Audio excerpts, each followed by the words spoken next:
Welcome back to another vlog. ഇന്നൊരു working day in my life ആണ്. So ഇന്നത്തെ എൻ്റെ ഡ്യൂട്ടി വരുന്നത് മോർണിംഗ് 7 to 3 ആണ്. So now the time is 5:15. അപ്പം എനിക്ക് ഒരുപാട് ഇങ്ങനെ സംസാരിച്ചുകൊണ്ട് നിൽക്കാനൊന്നും സമയമില്ല. കാരണം രാവിലെ ഡ്യൂട്ടിയുള്ള സമയത്ത് ഞാൻ മോസ്റ്റ്ലി 4:30 4:45 ആ ഒരു സമയമൊക്കെ ആകുമ്പോൾ എഴുന്നേക്കും. അപ്പോൾ ഒരു 1 അവറിനുള്ളിൽ എന്തെങ്കിലുമൊക്കെ കാണിച്ച് എന്തെങ്കിലുമൊക്കെ ഒന്ന് കുക്ക് ചെയ്ത് വേണം ഡ്യൂട്ടിക്ക് പോകാൻ. 6 മണിയാണ് എൻ്റെ ടൈം. 6 മണിയാകുമ്പോൾ ഞാൻ എൻ്റെ കിച്ചണിൽ നിന്നുള്ള പരിപാടികളൊക്കെ കഴിഞ്ഞ് ഇറങ്ങിയിരിക്കണം. സോ ഇന്നത്തെ ഒരു കാര്യം എന്ന് പറഞ്ഞു കഴിഞ്ഞാൽ തീരെ എനിക്ക് സ്ലീപ്പ് കിട്ടാത്തൊരു ദിവസമാണ്. ബിക്കോസ് നമ്മൾ ഈവനിങ് ഷിഫ്റ്റ് നിന്ന് മോർണിംഗ് ഷിഫ്റ്റിലേക്ക് വരുമ്പോൾ എനിക്ക് ഇന്നലെ ഈവനിങ് ഡ്യൂട്ടി ആയിരുന്നു. So which means 3 to 11 duty. അപ്പോൾ 11 മണിക്ക് കഴിഞ്ഞ് വീട്ടിലെത്തി 11:30, വീട്ടിൽ നിന്ന് ഫുഡ് കഴിച്ച് 12 കിടക്കുമ്പോൾ ഒരു 12:30. അതൊക്കെ കഴിഞ്ഞ് എനിക്ക് ആകെ കിട്ടിയേക്കുന്നത് ഒരു 3-3.5 മണിക്കൂർ സ്ലീപ്പാണ് കേട്ടോ. അതിൻ്റെ ഇടയ്ക്ക് ഇവിടെ ചെറിയ പൊട്ടലും ചീറ്റലിനൊക്കെ നടക്കുന്നുണ്ട്. ഇടയ്ക്ക് അതിൻ്റെ സൗണ്ടൊക്കെ കേട്ടിട്ട് എഴുന്നേക്കും. സോ ആകെ എനിക്ക് കിട്ടിയേണ്ട ഒരു 3.5 മണിക്കൂർ. അത് എല്ലാവർക്കും ഇങ്ങനെ ചെയ്യുന്ന ഡ്യൂട്ടി ചെയ്യുന്ന എല്ലാവർക്കും ഈ ഒരു ദിവസം എന്താണ് വീക്ക്ലി കുറച്ച് പ്രശ്നമുള്ള ദിവസം വരും. അതായത് ഈ രാവിലെ നമുക്ക് മീൻസ് എന്താ പറയാ, അതായത് വൈകുന്നേരത്തെ ഡ്യൂട്ടി കഴിഞ്ഞ് മോർണിംഗ് ഡ്യൂട്ടിക്ക് പോകാൻ നേരത്ത് നമ്മുടെ ഉറക്കം കറക്റ്റായി കിട്ടാത്ത പോലെയാണ്. സോ അങ്ങനത്തെ ഒരു ചീഞ്ഞ ദിവസമാണിന്ന്. So welcome back to that ചീഞ്ഞ ദിവസം. ആൻഡ് ഇപ്പം നമുക്ക് ഏറ്റവും കൂടുതൽ ഇമ്പോർട്ടൻ്റ് ആയിട്ടുള്ള സംഭവമാണ് നമുക്ക് കോഫി ഉണ്ടാക്കണം. കാരണം കോഫി ഇല്ലാണ്ട് എനിക്ക് ഇന്നത്തെ ദിവസം ഈ ഡ്യൂട്ടിക്ക് പോയാൽ പിടിച്ച് നിൽക്കാനേ പറ്റില്ല. മോസ്റ്റ്ലി മോർണിംഗ് ഡ്യൂട്ടീസ് ഉള്ള ദിവസങ്ങളിൽ ഞാനിങ്ങനെ 4:30 4:45 ആ സമയത്തൊക്കെ എഴുന്നേക്കാറുണ്ട്. പക്ഷേ ഈവനിങ് ഡ്യൂട്ടി ആണെങ്കിൽ ഞാൻ ഈ ഒരു ടൈം നോക്കാറില്ല. അതായത് ഒരു മന്ത്ലി 30 days ഉണ്ടെങ്കിൽ 15 days മോർണിംഗ് ആയിരിക്കും, മോസ്റ്റ്ലി 15 days ഈവനിങ് ആയിരിക്കും. 15 ദിവസമെങ്കിലും ഞാൻ നേരത്തെ എഴുന്നേക്കും. ബാക്കിയുള്ള ദിവസങ്ങളിൽ ഞാൻ കുറച്ച് താമസിച്ച് തന്നെയാണ് എഴുന്നേക്കുള്ളൂ. കാരണം എനിക്ക് അന്നും എൻ്റെ സ്ലീപ്പ് കുറച്ച് എനിക്ക് കിട്ടണമെന്നുണ്ട്.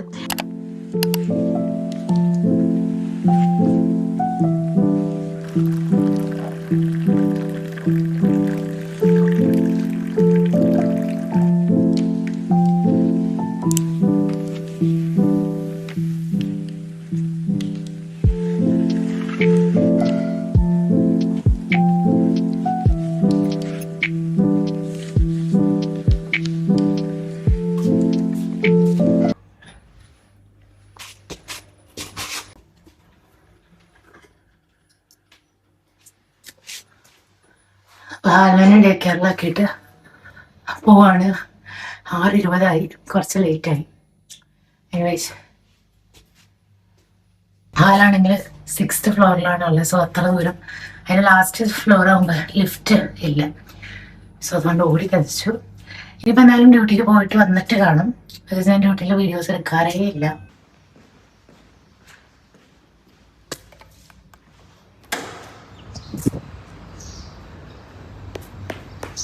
ഞാനിങ്ങനെ പലപ്പോഴും ചിന്തിക്കുന്ന ഒരു കാര്യമാണ്, ഞാനിങ്ങനെ വീഡിയോസൊക്കെ ചെയ്തു തുടങ്ങിയപ്പോൾ എല്ലാ ദിവസവും ഈ ഡേ ഇൻ മൈ ലൈഫ് കാര്യങ്ങളൊക്കെ പോസ്റ്റ് ചെയ്യുമ്പോൾ എൻ്റെ ലൈഫിലൊന്നും സ്പെഷ്യലായിട്ടൊന്നും നടക്കുന്നില്ല. ഒരു കംപ്ലീറ്റ് സെയിം റൊട്ടീൻ തന്നെ ഇങ്ങനെ കണ്ടിന്യൂസ് ആയിട്ട് പോയിക്കൊണ്ടിരിക്കുകയാണ്. So do I need to post more, അതല്ലെങ്കിൽ ഇവിടെ ക്വിറ്റ് ചെയ്യണോ എന്നൊക്കെ ഞാൻ ചിന്തിക്കുന്ന ദിവസങ്ങളുണ്ട്. പിന്നെ ഞാൻ ഇടയ്ക്ക് എനിക്ക് വീണ്ടും റിയലൈസേഷൻ വരുന്നൊരു കാര്യമാണ്, you don't have to have an exciting life every single day.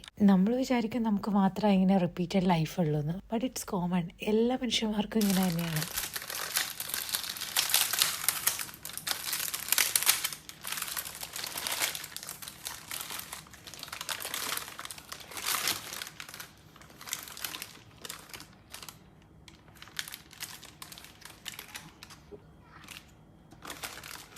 രാവിലെ ഫുഡ് ഉണ്ടാക്കിയിട്ട് പോയാലും അത് ഒരുപാട് ഫുഡ് ഉണ്ടായിരുന്നില്ല, ജസ്റ്റ് ഒരു ബ്രേക്ക്ഫാസ്റ്റിനുള്ള ഫുഡേ ഉണ്ടായിരുന്നുള്ളൂ. സോ അതുകൊണ്ട് ഞാൻ വന്നപ്പോൾ തന്നെ വേഗം എനിക്ക് പൊതിച്ചോറ് കഴിക്കാൻ കൊതിയായിട്ട് ഞാൻ വേഗം ഓർഡർ ചെയ്തു. കുറേ നാളായിട്ട് പൊതിച്ചോറ് കഴിച്ചിട്ട്. നേരത്തെ ഞാൻ ജോബിന് പോകാത്ത സമയത്തൊക്കെ ഞാൻ വീട്ടിലിങ്ങനെ ഉണ്ടാക്കുമായിരുന്നു. ഇപ്പം അങ്ങനെ സമയം കിട്ടാറില്ലല്ലോ. അതുകൊണ്ട് ഞാൻ കഴിക്കട്ടെ, സമാധാനമായിട്ട് കഴിക്കട്ടെ. ഇന്നത്തെ ഡ്യൂട്ടി കുറച്ച് സുഖമുള്ള ഡ്യൂട്ടി ആയിരുന്നു. സാധാരണ എല്ലാ ദിവസത്തെ പോലെ വലിയ തിരക്കുണ്ടായിരുന്നില്ല കേട്ടോ. സോ അതുകൊണ്ട് ഈ പറഞ്ഞ പോലെ വലിയ ടയർഡല്ല. അപ്പം എന്തായാലും ഒരു മൂവിയൊക്കെ കണ്ടിരുന്ന് ഫുഡൊക്കെ കഴിച്ച് ഇനി കുറച്ച് നേരം കിടന്ന് ഉറങ്ങും ചിലപ്പോൾ.